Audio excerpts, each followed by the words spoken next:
Alright guys, that's my first try to do some reaction videos, which I watch with much interest from other people, but never did it myself. That's just the first try. Let's see how it works. I wanted to actually do some recollections of the BAND-MAID concerts which I visited this summer. So I have been at 3 concerts. There were 4 in total: London, Paris, Bochum, and Hamburg. I only had Schengen visas, so I visited Paris, Bochum, and Hamburg. They were all very different, and also it turned out they were very different in quality. The best, I think, was actually Hamburg, Logo Hamburg. That was the smallest venue with that stupid pillar in the middle. Everybody commented on that. That really obscured my view of Miku and Misa, which were on the other side. But I had a wonderful view of Kanami and Saiki. That was actually my first time when I stood on the right side. Before, I was always standing on the left side, or in Bochum I was standing in the middle, because my main crush was Misa. I was really fascinated by her as a bass player, because I love bass, and Misa is such a mysterious figure, so I was really fascinated by her. And there was another concert of BAND-MAID which I visited 1 year ago, at November 16, 2018, so last year, in Amsterdam, in Melkweg. Melkweg, they pronounce it, the Dutch guys. That was actually a great show, great serving. That was my first attempt. I did not like. I have not decided yet at the moment whether I actually should record the concerts. I finally made my mind like in the middle of that show. So I recorded like the first song. Then I thought to myself, oh, I have to enjoy the concert just like this. Why am I recording it? So I skipped like part of the second song or something.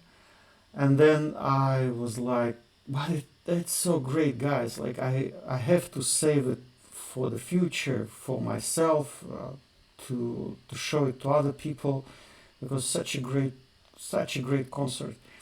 And so I started to record again. And then I think I stopped like once again, and then I finally made my mind and said, okay, I have to record the whole show.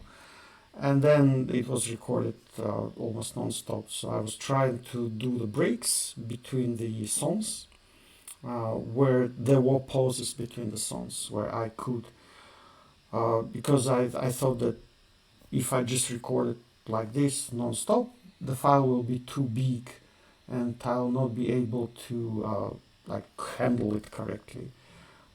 It turned out in the end that actually the files like this, like even over 2 hours, my phone handles them fine. And yes, there's like 10 gigabytes, like 12 gigabytes, but I may cut it afterwards. But at the time in Melkweg, I just was trying to cut it like this, just stopping the recording and then starting it all over again. And so the breakdown of these songs which you see on my channel is actually like, if there were pauses between the songs, then there are breaks between the songs. If not, then you have like 3 songs in a row, 2 songs in a row. Sometimes, yeah, I was able to cut just one, but it's like this. Okay, so let me try to show you, to like recall my impressions about the servant, BAND-MAID servant, as they call it, as Miko calls it, uh, in Loga Club in Hamburg. This club is really small. They say like 200 people, 250. No, they say actually, yeah, 200. Like they fit fine. Uh, they were saying like 400 will fit in there or something, but I don't really think it's feasible because the club is really small. So you have some bar at the back, also a lot of pillars. You have also the tables right here. So it's actually a bar. It looks like a cafe or something. So you can sit in like, yeah, at the tables right in the middle of the hall. And these tables, of course, they like diminish the space available for listeners.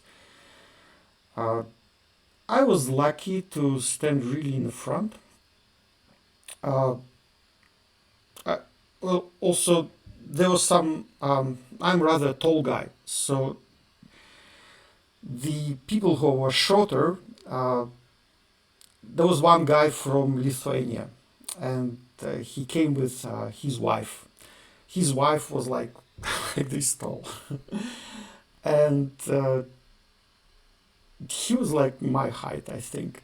And he just like he pushed everybody, elbowed them out, and just pushed her in the front to the railing. And that was actually a great decision because another fan, Yoki, who from Bremen, he was a rather short guy as well. Like I think he was also very short, and he was standing just behind me, too shy to ask me to come forward because he would just stand there, not obscuring anybody's view. That would be his correct position in this concert. But he was shy. He was standing, surrounded by all these huge guys, around him, and.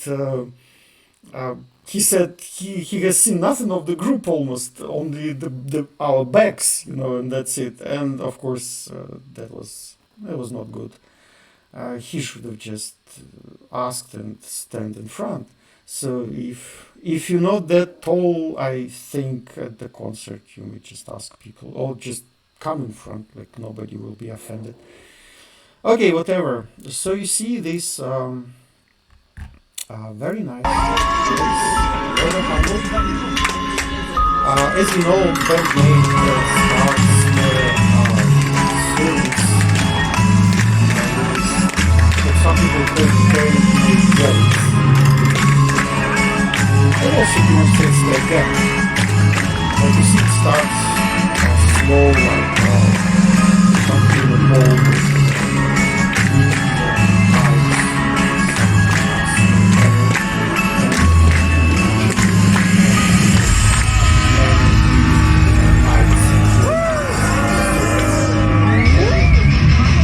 Then it starts. That's the depth. That's the edge.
So, okay, I'll stop it for a while.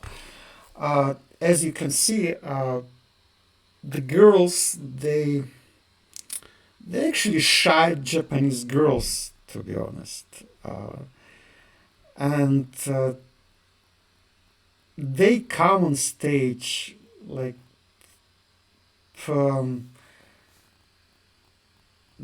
they don't trust in the audience right away. That's what I wanted to say. They like, you see, they basically come with their backs turned to the audience. Like they sort of say to us that, okay, we will start playing, but that's like we play, like we're separated from you, dear fans, you know, because we don't know who you are. Right now we like contained in our image of a band, you know, just playing. But BAND-MAID is not like that, you know. They actually, at least in the venues, especially as small as this, they really invite the audience to be part of the band. That's one of their unique features. I was even thinking about that, like the music 2.0, you know, like there's like a music as traditionally perceived, like the performers are out there and the band is out here, and the listeners listen and the players play, you know. And but BAND-MAID is not like this. They want the fans to be part of what they do. That's where all these sing-along parts come from. Konami specifically puts like these whoa things so that the Western fans could sing along even not knowing any Japanese, you know, and fans feel it, so they sing along, even something which they don't know what it means, like some Japanese poetry, but they just reproduce it in shouting, you know, during these shows. And that creates entirely different experience, you know, guys. Really, that really a type of a show which I love, you know. I was in some other shows, but very few actually. Like this March, I went to Manowar show. Manowar was performing in a stadium, in an arena, right, in English. So they were out there, and the audience was, of course, huge, and they were here, and the fans were jumping and screaming and everything. But you can't really interact with the audience when you're so far away. And Manowar was not well. They tried to invite the audience to participate as well, because Manowar also very friendly towards the fans. They love their fans, you know, like they were always favoring, for instance, free distribution of their music. Like they consider music much more important than money, which they gain from it. Like they don't care about money. Here is the music, listen to it. And so Manowar was like that. Yeah, so I love Manowar, but they're very old guys right now, so it was not that interesting. They tried to deliver that energy. Well, they did, they did, but BAND-MAID is something on an entirely different level. Maybe because they just younger, maybe because they just actually better. You know, many people like don't believe it that like when they recall things like Metallica, Manowar, you know, oh, nothing can be better than this. Guys, I tell you, BAND-MAID is better. They just the level higher, just the level higher. Like they, just a new generation, you know, they just better. Okay, so, okay, here we start again. Let's see what they start from.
Okay, I'll stop it for a while.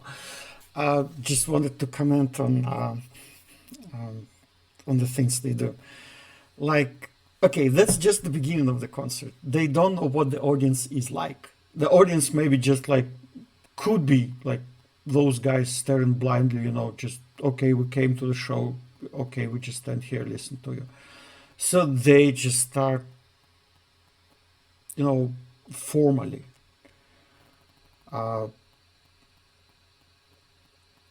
And you can see that they really rehearse their show each time, like it's polished, you know, it's really, they don't allow any improvisations or like very little improvisation. That's entirely different approach actually to live shows than the bands from 70s, say like Led Zeppelin, for instance. Like Led Zeppelin or Deep Purple, you know, or like Jethro Tull or something like this. They were absolutely improvisation based. Like Led Zeppelin never played live any song the same way they would record it in the studio or play it live on the previous concert. You know, they were just creating it from scratch. Also, yeah, all these great bands like I read a comment about King Crimson, for instance, that King Crimson sometimes they choosing to play exactly as in the studio, you know, just to produce that ethereal sound, you know, to try to drive you to the same world, you know, they've driven you in their studio recordings.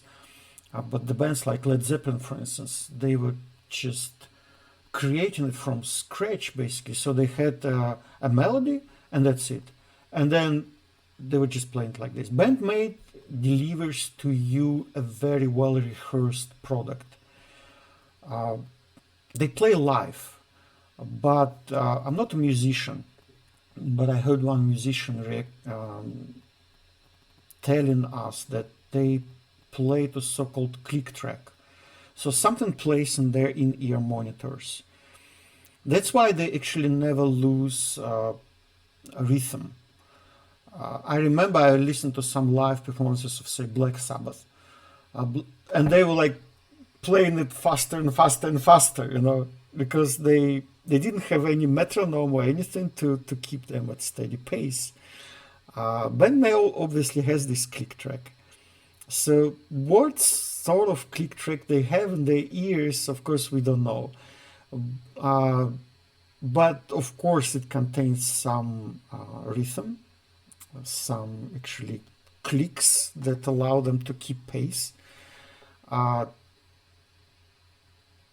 think maybe Psyche has her own vocals in the ear so that she can sing alone instead of just singing from like in that silence, you know. So she just probably just reproduces her singing from studio or something. That's why she never hits a wrong note, basically. And I know it greatly helps, you know, when you sing along with when you sing along with a song which is playing right now, like in karaoke, yeah, it's much easier than to sing in silence, like just when nobody else is singing. So, yeah, and there was this moment which I wanted to comment upon about, like, yeah, here's Konami playing solo, and then what Psyche is doing. Not to distract any attention, she just turns her back on the audience. Like you see, Psyche is standing her back to us, and Konami just comes in the front and plays her solo. So that is very smart, I should say. And Psyche doesn't have to pretend something, you know, in front of the audience. She's dancing anyway, but she just gives stage to Konami at this moment, and Konami delivers her solo.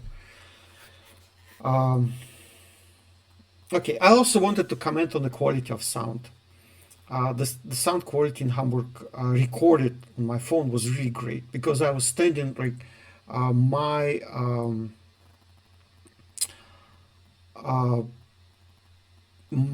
like right into my right ear, there was right here hanging on the wall was a huge loudspeaker. I actually had my ear hurting badly at the end of the show, and I was thinking like, I'm stupid, I should have taken some earplugs to lessen the sound pressure. Right ear was really hurting in the end. But my phone liked it, so I just stood there with my. I put it on a selfie stick, so I had more freedom actually moving it around, and that was really great because you see there are some people in the front, waving their hands, and there are some heads in front of me, so I had to stick my phone to the left, to the left, to the right, to bypass the people. I was even lifting it very high sometimes, although the ceiling was really low in Loga Hamburg, really, really low. You see actually Akane hitting the lights overhanging her, like she's trying to click to give this clicking sound with her sticks at certain moments, and then she hits the overhanging headlights. It was really funny. She's like, oh. It was really funny. Yeah, and I could actually lift my phone, to almost touch the ceiling as well. It looked like Psyche actually when she was raising her hand, she was touching the ceiling almost. It was really low. But Loga Hamburg is a good club actually. The sound was really great. They did it everything correctly. If you pay attention, you see that the ceiling is covered with these soft mats which absorb the sound, so that makes sound really great. It should not be just concrete ceiling, concrete walls. It must all be covered with soft material to absorb the sound, which makes sound really great. So let's continue with our wonderful. What's the name of this song? Yeah, of course, Real Existence. Sorry. Okay.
Okay, that was the first song, Real Existence.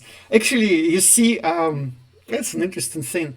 You see a camera on the left side of Akane, so right in the center of the screen right now. So it's on the left hand of Akane, so on the right side from her, from our point of view.